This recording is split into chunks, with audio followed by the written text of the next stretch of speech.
Good evening. You're watching AWANI Tonight with me, Saraya Mia. Iran has no plans for immediate retaliation against Israel following its latest attack on Iran's central city of Isfahan today. U.S. officials told CBS News that an Israeli missile has hit Iran. While Iranian media reported explosions, an Iranian official said the country fired air defense batteries to shoot down 3 drones over Isfahan.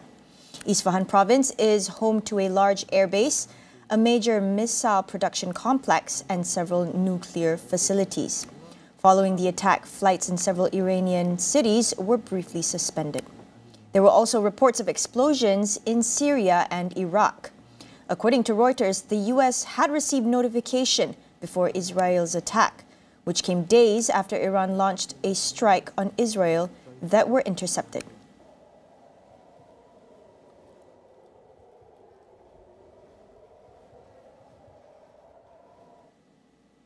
Iranian officials and media are playing down the significance of Israeli attack on Isfahan, saying it was limited to 3 small drones. What can we understand from the Iranian response as concerns mount over the potential escalation to a full-blown war with Israel? Iranian state media has seemed to downplay the attack, saying that a number of small drones have been intercepted by Iranian air defense over Isfahan. That seems to indicate that Iran is seeking to step down off the ledge, minimize the impact of the attack, and perhaps walk back down the escalation ladder from here. With both Iran and Israel engaging in direct attacks, the situation appears to be a tit-for-tat exchange. But is this cycle of retaliation coming to an end, or are both nations prepared to escalate the conflict? We may learn a lot more by morning, but so far it does seem that Israel took a limited strike, in spite of the fact that they did strike inside of Iran for the purpose of demonstrating that they can do it, and that Iran should not make a repeat of this weekend's activities. Malaysia has expressed concern and disappointment over the veto to block Palestine's entry as a full member of the United Nations. Wisma Putra says the use of the veto raises questions on the UN Security Council's agenda to realize the rights of the Palestinians. In a statement, the ministry said these included their right to self-determination following Israel's occupation of the West Bank, Gaza and East Jerusalem since 1967. It urged the international community, including the Security Council, to continue efforts to admit Palestine as a full member of the UN. Palestine's bid for membership was rejected on April 18th, following a veto by the United States.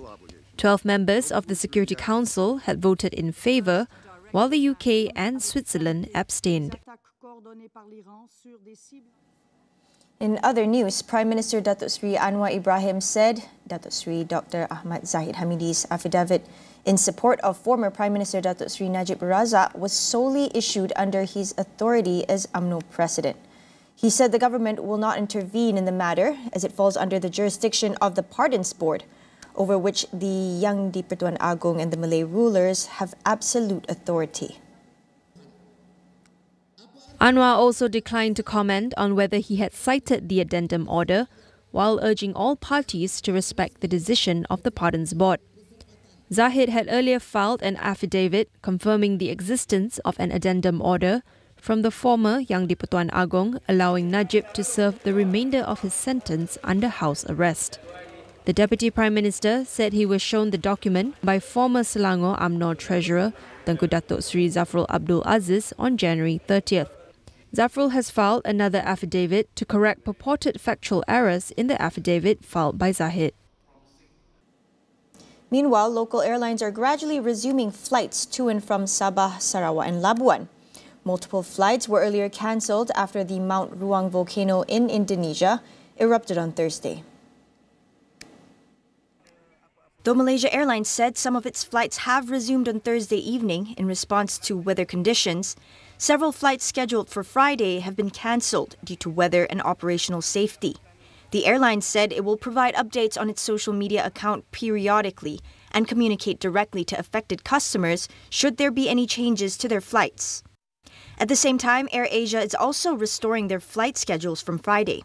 Following the volcanic eruption, Malaysia Airlines cancelled 19 flights, while AirAsia cancelled 16 flights, causing scores of passengers to remain stranded at the KLIA terminal. The national courier has offered a one-time change or refund for affected passengers. Payment of fees for classes in e-sports, swimming, motorsports, equestrian, and taekwondo will be eligible for tax relief of up to 1,000 ringgit next year. Youth and Sports Minister Hannah Yeoh says registration fees for sports competitions will also be eligible for tax relief. Hannah said the new tax relief would be subject to several criteria, noting that the training must be conducted by a coach, club, or company registered with the Sports Commissioner or under the Companies Act 2016. It will also only apply to certain sports listed in the first schedule of the Sports Development Act or Act 576. Expenses must be for the use or benefit of oneself, their spouse, or child. The transactions must be supported by receipts. Hannah added that the list of eligible sports would be soon posted on her ministry's website. We'll go for a quick break. Don't go anywhere.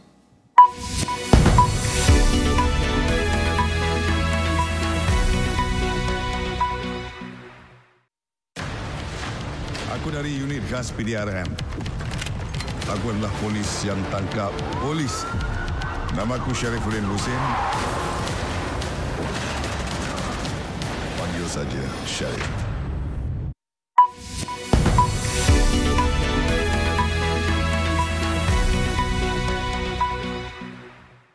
Welcome back.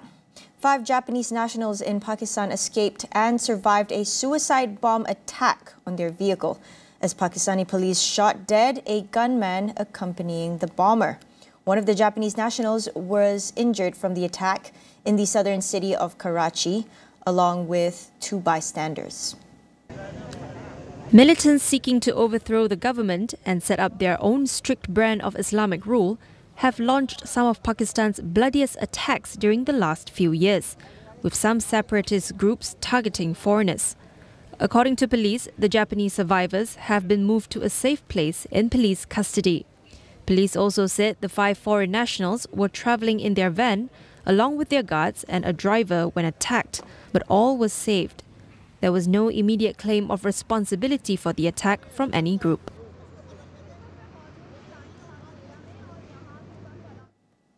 Meanwhile, South Korea's government has made its first concession to striking doctors in a bid to end a 2-month walkout over a proposed increase in medical schools enrollments. The government said it would slow down a plan to admit more students to the country's medical schools from next year and give universities autonomy to set their own admission quotas. The compromise was reached after the government of President Yoon Suk-yeol accepted a proposal by the heads of 6 state universities to reduce medical school enrollment by up to 50%. More than 90% of the country's 13,000 medical interns and residents have been on strike since late February, when the government announced a plan to recruit 2,000 more students next year. Yoon has been pushing for more doctors as part of the government's medical reforms, an idea that has received strong public support given the shortage of doctors outside the Greater Seoul area. However, doctors have challenged the narrative, saying that there is no shortage of doctors and that the government's reform plans do not adequately address pay and working conditions. Australian police has charged a 16-year-old boy with terrorism for allegedly stabbing an Assyrian church bishop in Sydney during a church service. The stabbing occurred on Monday as investigations continued into a riot after the knife attack. Police said the suspect stabbed the bishop up to 6 times. He is now in hospital in stable condition. The offence carries a maximum penalty of life imprisonment. The 53-year-old bishop, Mar Mary Emmanuel, has a popular following on TikTok and has been the target of online hate for sermons criticising homosexuality, COVID-19 vaccinations and Islam, among other issues. Following the attack, a riot broke out in the church, leading to clashes with police. 50 police officers were injured and 20 police cars were damaged. The incident came just 2 days after a separate knife attack at a Sydney shopping centre left 6 people dead and 12 injured.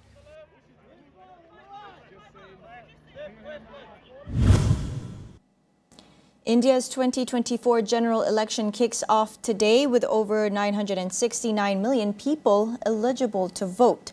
The poll, expected to be held over 6 weeks between today until June 1st, will be the biggest elections in the history. Here to share what to expect in this campaign is Rahul Mishra from Jawaharlal Nehru University in Delhi. There are 968 million voters this time, out of which 18 million, which is roughly half the population of Malaysia, are the first-time voters. And 19.8 million are youngsters between the age 20 to 29. So there is a lot of excitement. There is also this, I wouldn't say new factor, but the youth factor is also very important this time. And we notice that politicians are spending a lot of time and energy in trying to woo young voters, the first timers. So, issues and questions related to employment, related to new opportunities, related to startups, and how should India be seen as a country at the world stage. So new kind of questions are also coming to the fore. And I think more importantly, issues related to higher education, employment generation are the ones that have taken the center stage, I would say more importantly this time.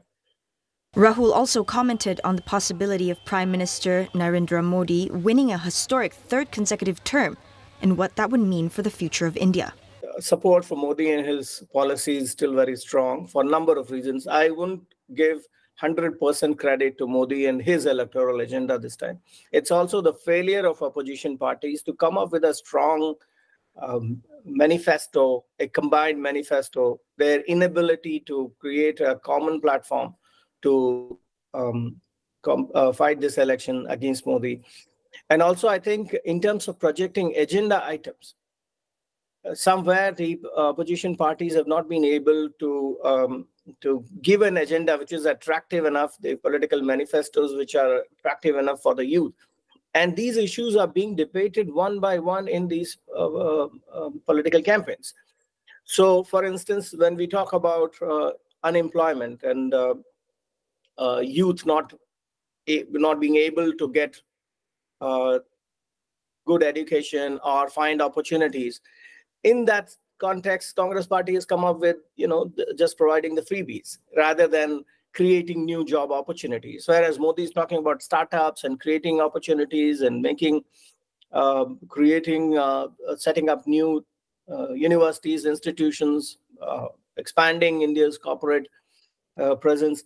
So I think on a number of counts, the opposition is not able to create, first, a combined platform, second, a comprehensive agenda which is practical, and third, inability to attract the youth voters, which are considerable numbers this time.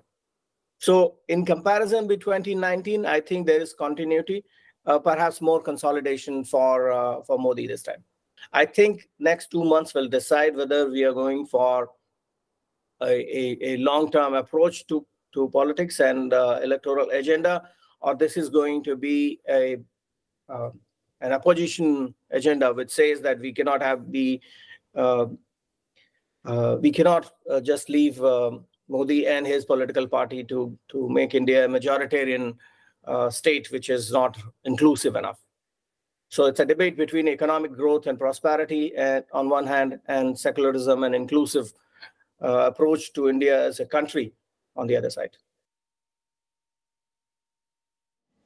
That's all we have for you on AWANI tonight. Thank you for watching. I'm Saraya Mia, and good night.